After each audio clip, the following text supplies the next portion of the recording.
Friends, చక్కగా mutton curry చేసుకుందామండి. చాలా మైల్డ్‌గా థిక్ గ్రేవీస్ తోటి పిల్లల నుంచి పెద్దల వరకి ప్రతి ఒక్కళ్ళు ఎంజాయ్ చేస్తారు. రోటీలోకైనా, ఫ్రైడ్ రైసెస్‌లోకైనా గూడా, వైట్ రైస్‌లోకి తిన్నా కూడా అద్దిరిపోతది. సో, ఒక ప్యాన్‌లో కొంచెం ఆయిల్ వేసుకుందాము. నాన్ వెజ్‌లో కొంచెం ఆయిల్ ఎక్కువ ఉంటేనే బావుంటది.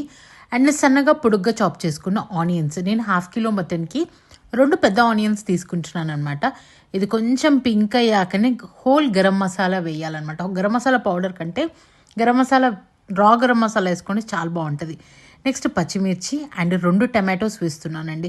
చెప్పాను కదా, థిక్ గ్రేవీ కోసము 2 టమాటోస్ అయితే పడతాయి. కొంచెం మీడియం సైజులో ఉన్నవి 2 టమాటోస్ వేసేసుకుంటున్నాను అనమాట. దీన్ని నిమ్మలంగా కలుపుకోండి. టమాటోస్, ఆనియన్స్ మంచి కుక్ అవ్వాలి.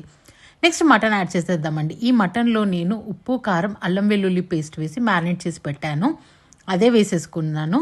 ఇంకా మంచిగా కలుపుకోండి. హై ఫ్లేమ్లో పెట్టుకొని ఒక 2 మినిట్స్ ధన కలుపుకోండి అనమాట. అప్పుడే మనకి మటన్ అనేది మంచిగా ఫ్రై అవుతుంది. అది కొంచెం కుక్ అవుతున్నప్పుడు ఒక 2 to 3 స్పూన్స్ కాజు పేస్ట్, అంటే ఒక 5 or 6 కాజుస్ నానబెట్టేసుకుంటున్నాను. అండ్ ఒక హాఫ్ కప్పు పెరుగు కూడా వేసుకుంటున్నాను అనమాట. ఇది కూడా మంచి కుక్ అయ్యాక కొత్తిమీర వేసేసి కొంచెం హాట్ వాటర్ వేయండి. అస్సలు చల్లనీళ్ళు వేయొద్దు. హాట్ వాటర్ వేసేసి ఒక్క 20 to 25 మినిట్స్ దమ్ చేయండి.